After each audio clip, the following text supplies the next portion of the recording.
সেনাবাহিনীর অভিযানে এক বিএনপি নেতা আটকের পর তার মৃত্যু হয়েছে। ওই নেতার নাম শামসুজ্জামান ডাবলু। তিনি চুয়াডাঙ্গার জীবননগর পৌর বিএনপির সাধারণ সম্পাদক। এই ঘটনায় এলাকায় বিক্ষোভ করছে বিএনপির নেতাকর্মীরা। মরদেহ মর্গে নিতে সেনা সদস্যরা বর্তমানে জীবননগর উপজেলা স্বাস্থ্য কমপ্লেক্সে অবস্থান করছে, আর বিএনপি নেতাকর্মীরা স্বাস্থ্য কমপ্লেক্সের বাইরে অবস্থান নিয়েছে।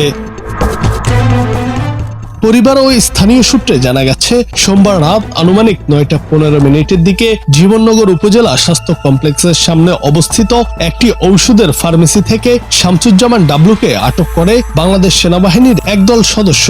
এক পর্যায়ে ডাবলু গুরুতর অসুস্থ হয়ে পড়লে রাত 10টার পর সেনা সদস্যরা তাকে পুনরায় জীবননগর উপজেলা স্বাস্থ্য কমপ্লেক্সে নিয়ে আসেন। তবে হাসপাতালের জরুরি বিভাগের চিকিৎসকরা পরীক্ষা নিরীক্ষা শেষে তাকে মৃত ঘোষণা করেন। মৃত্যুর খবর ছড়িয়ে পড়লে এলাকায় উত্তেজনা ও শোকের ছায়া নেমে আসে।